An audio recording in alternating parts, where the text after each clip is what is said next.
Hello there, Vanagon addicts. This is Ken Wolford here at Vanagon. We're back going to be looking at some things on this 2004 Jetta station wagon. I was kind of hesitating on whether, I was going to bring you guys along for this or not. And I kind of decided, you know what, there's some things on here that you guys could learn that would apply to pretty much any vehicle.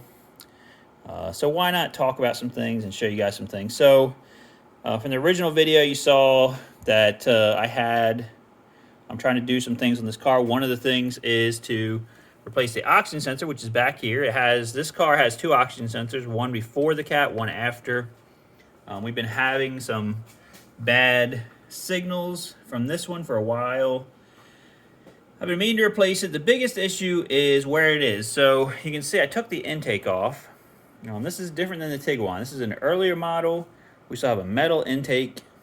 Okay, it came apart actually very easily. I took the upper part off. I always put a rag or something over this part so nothing can fall in here. But, you try to take this loose. I have a special tool for oxygen sensors. Let's see. It has a slit in it. Here it is right here.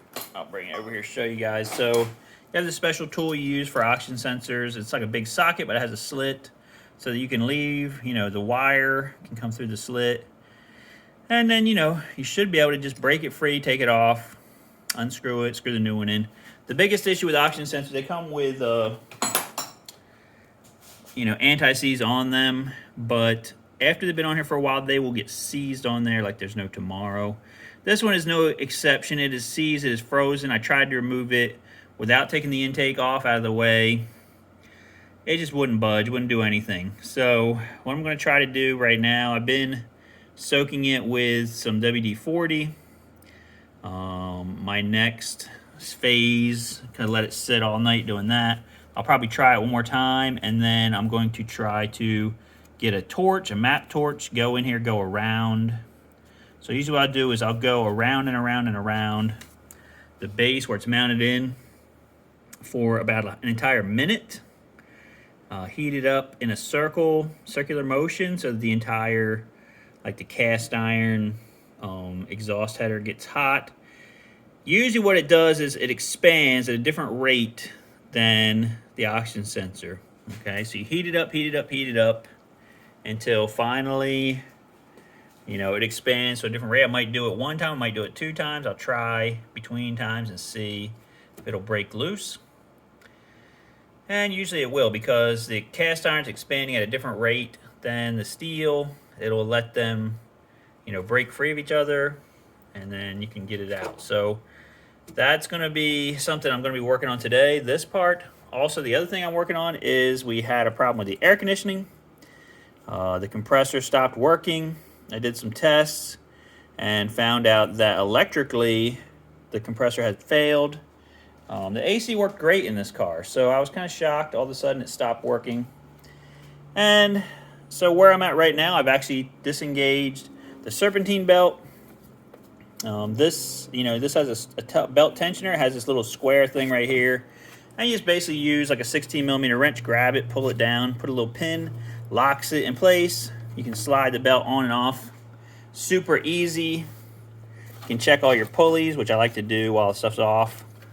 See what kind of shape they're in. Everything feels pretty good. The only pulley that's being a problem is this. So I got the compressor out already. This is our new one. This is a bare unit. It actually says it's made in Spain, so I'm pretty happy about that. And you can see this thing spins beautifully. Nothing. Actually, you can turn the compressor by hand. Very smooth. Here's the old one. Number one issue, the center is moving with the outer portion, which if you do this one, that's not happening. Okay. When you turn this, the entire thing is turning. When I try to turn the compressor itself, you can, yeah, it's shot. So, the compressor itself has croaked for whatever reason. Electrically, it also croaked. And it actually fried this module that controls the AC also. So I replaced that a while back. Thought that was going to fix it. Didn't realize the compressor itself had just croaked and died. So it comes with this instruction booklet from Bear. Okay. And it looks super thick, but actually it's because it's a Rosetta Stone. It's on in every language that you can ever imagine.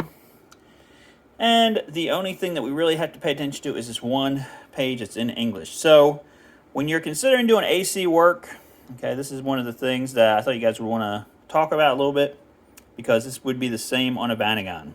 Okay, so it talks about what is required. Okay, so one thing that's on here is system flushing. So what that means is anytime your AC compressor fails, you don't know what's going on. That could have pieces of metal or whatever has gotten into the system. You are supposed to flush the system.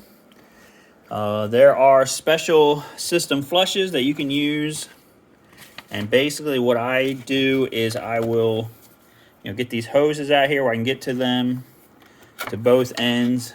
The end I'm going to flush into, I will pour the flush into it, okay, and then the other end I will put it into a rag or something. And you're going to blow, I usually just blow shop air through it and flush them that way. You really, one of the reasons you're doing it is to protect yourself, as far as you want the brand new compressor and stuff to last. The other thing you want to do is make sure that you're following this, so if there's a problem with the compressor, you're not voiding the warranty. So flushing the system, we're going to be definitely doing that. Also, down here is receiver dryer. And over here is the expansion valve. We have new units of that as well. And the point of those is that this receiver dryer is a filter. So again, if the compressor has croaked and died, you definitely want to replace it with a new one. Also, it absorbs moisture out of the system to a small degree. And so again, you want to replace it whenever you're doing any major AC work. You're replacing the receiver dryer. It's the same thing in the Vanagon, okay? And then also, this expansion valve, okay, is also like a restriction type thing, that if there was any trash in the system, again, it would get in here. It could mess this up. So you're supposed to replace this as well. So no matter what car you're working on,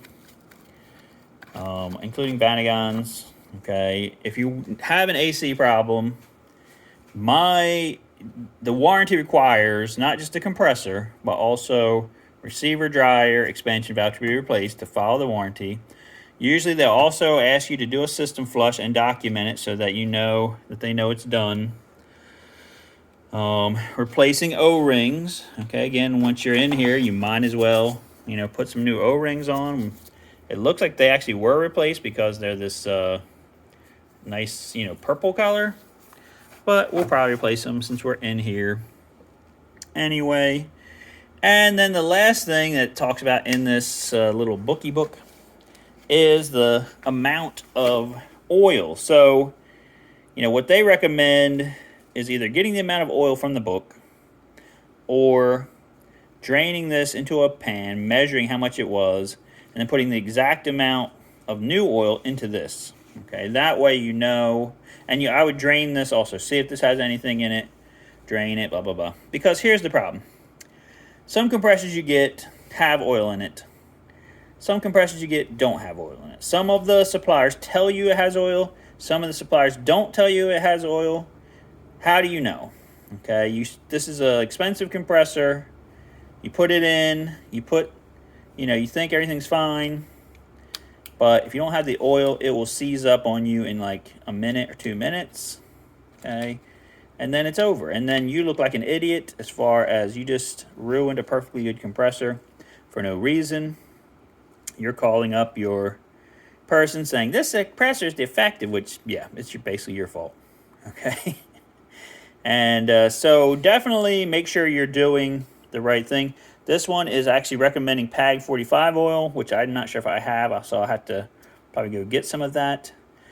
But yeah, so you're seeing some of the stuff that we're doing on this particular car is stuff you can apply to your Vanagon. Again, this thing I'm doing with the oxygen sensor, they have oxygen sensors that are going to need to be removed from catalytic converters and whatnot. Applying heat, like I said, 1 minute at a time. I usually use a MAP gas torch. I don't use an actual cutting torch or anything like that. Just because that's what I have access to. That's what's easiest for me. If you have a cutting torch, you got to be really careful because it gets so hot.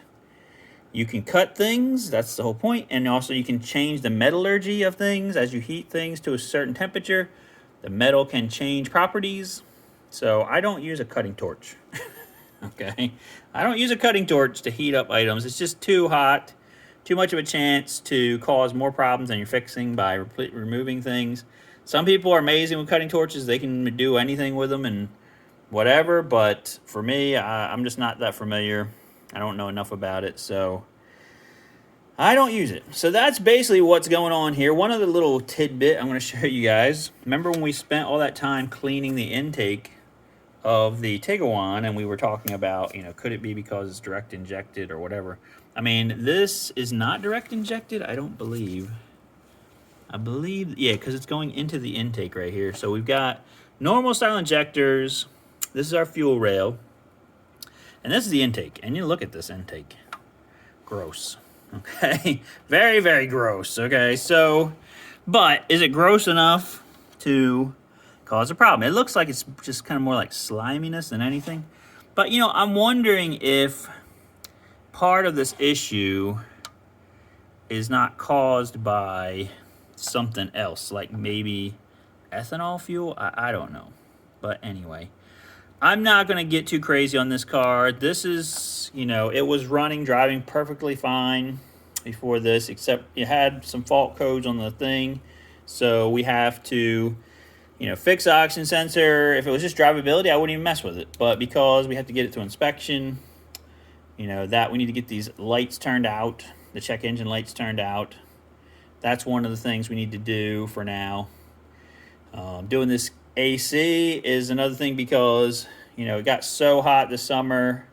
My daughter was driving this thing around, and it was really just too hot. Like, you know, I felt bad. I didn't have time to do this because I was busy doing the Tiguan. So, kind of had to pick one or the other. They picked the Tiguan, and I did that work. So, that's doing good.